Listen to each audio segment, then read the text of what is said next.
দেশি বিদেশি পর্যটকদের ভিড় সুন্দরবনে, মৌলভীবাজার ও রাঙামাটিতেও বেড়েছে দর্শক।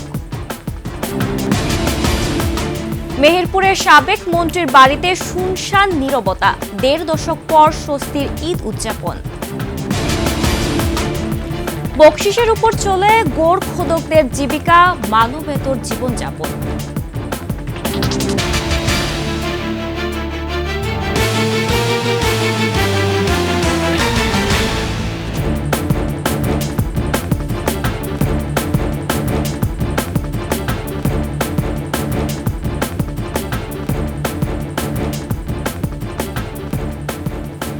শুনছিলেন সংবাদ শিরোনাম। আমন্ত্রণ সকালের ২১শে সংবাদে। সাথে আছি আমি জান্নাতুল বুশরা। দর্শক, ২১শে টেলিভিশনের সংবাদ একসাথে সরাসরি দেখতে পাবেন আমাদের ফেসবুক পেজ www.facebook.com/2124 অনলাইনে। এছাড়া সাবস্ক্রাইব করতে পারেন www.youtube.com/@21sheTV এই চ্যানেলে। ঈদের লম্বা ছুটিতে দেশি বিদেশি পর্যটকদের ভিড় সুন্দরবনে। চায়ের রাজধানী মৌলভীবাজার ও পার্বত্য জেলার রাঙামাটির বিভিন্ন পর্যটন স্পটে বেড়েছে পর্যটক।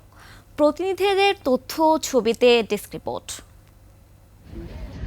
ঈদের ছুটিতে পর্যটকদের ঢল নেমেছে সুন্দরবনে। স্বজন ও বন্ধু বান্ধবদের সাথে ছুটে এসেছেন ভ্রমণ পিপাসুরা। সুন্দরবনের করমজল ছাড়াও হারবাড়িয়া, কটকা, কচিখালী ও আন্ধারমানিক সহ অন্যান্য স্পটেও পর্যটকরা এসেছেন ছুটি কাটাতে। আমার খুব ইচ্ছা ছিল যে সুন্দরবন খুব কাছ থেকে দেখবো। ছুটিতে আসার আনন্দ হলো, সবাই একসাথে আসলাম। সবচেয়ে ভালো এখানকার পরিবেশ, যে বন জঙ্গলটা, এটাই সবচেয়ে ভালো লাগে। খোলা বাতাস, বুক ভরে নিঃশ্বাস নেওয়ার যে প্রশান্তি একটা আর কি, সেটা এখানে আসলে বোঝা যায়। সংশ্লিষ্টরা বলছেন এতে রাজস্ব বাড়বে পর্যটন খাতে। সুন্দরবনেও প্রচুর লোক দেখা যাচ্ছে, আমরা সেভাবে প্রস্তুত আছি। পর্যটক যারা আসবে তাদেরকে আমরা সার্বিকভাবে সহযোগিতা করছি, আমরা ইনশাআল্লাহ করেও যাব। মৌলভীবাজারেও পর্যটকদের ঢল নেমেছে, এতে খুশি হোটেল ও রিসোর্ট মালিকরা।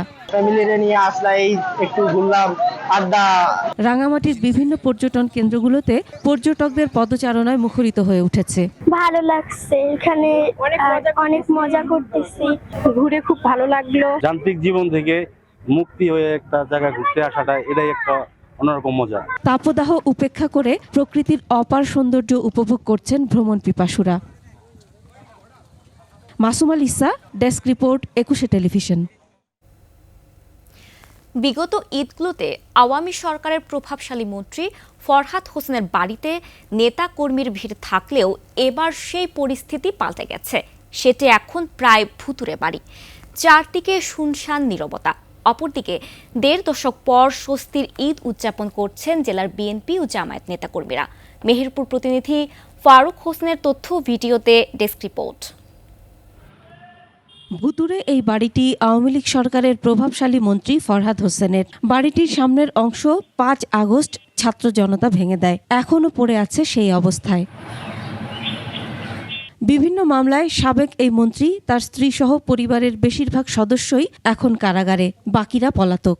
গতকালকে আমরা সবাই একই সাথে ঈদের জামাতে একই সাথে নামাজ পড়ছি, ঈদ পালন করছি আনন্দের সাথে। বিগত ১৭ বছর আমরা ঘরে ঈদ করতে পারিনি, আমরা জেল জুলুম এবং বিভিন্ন সময় বাড়িতে শুতেও পারি না। বিগত প্রায় ১.৫ দশক এ অঞ্চলের বিএনপি জামাতের নেতাকর্মীদের অধিকাংশেরই ঈদ হতো জেলে বা পলাতক অবস্থায়। সেই পরিস্থিতি এবার পাল্টে গেছে। দীর্ঘ ১৫ বছর পর মানুষ মুক্তভাবে, স্বাধীনভাবে, গণতান্ত্রিকভাবে একটা সুন্দর ঈদ উদযাপন করেছে।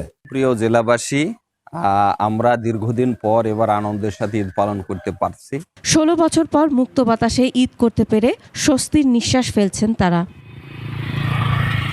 মাসুম আল ইসা, ডেস্ক রিপোর্ট, ২১শে টেলিভিশন।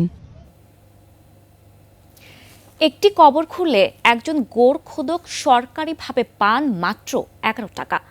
আবার প্রতিদিন সবার ভাগে একটি কাজও মেলে না। মৃত স্বজনদের বকশিসের উপর নির্ভর করে চলে তাদের জীবিকা। গোড় খোদকদের জীবনযুদ্ধের কথা জানাচ্ছেন মফিউর রহমান। প্রায় ৪২ বিঘা জুড়ে ঐতিহ্যবাহী আজিমপুর কবরস্থান।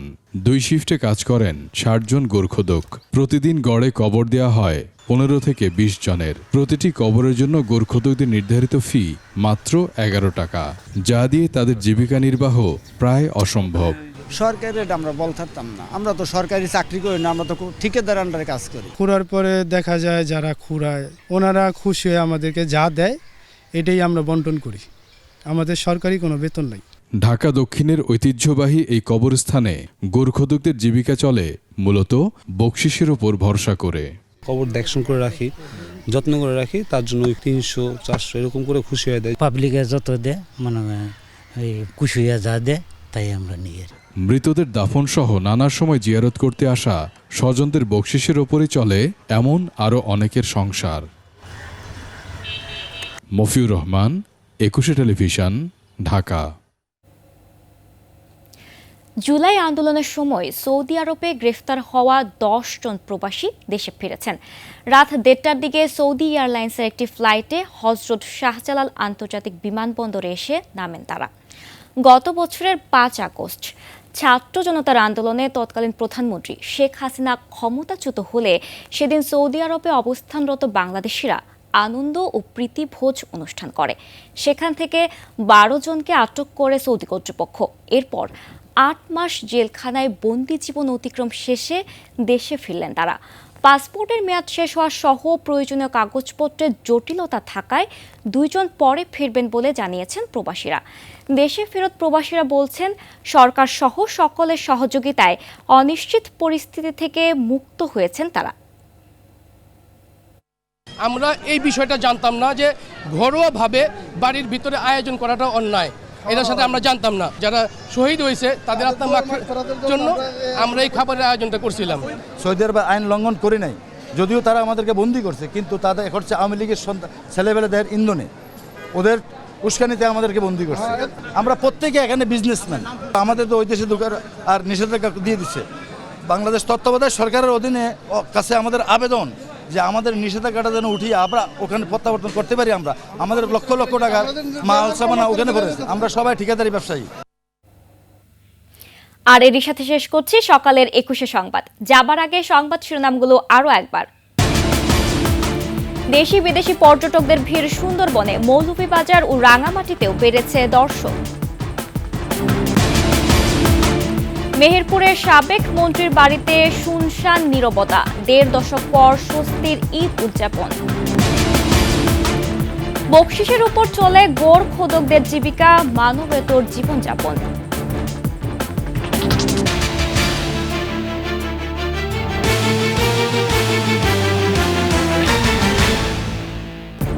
সর্বশেষ সংবাদ জানতে ডায়াল করুন 2021 নাম্বারে আর ভিজিট করুন 21-tv.com ওয়েবসাইটে।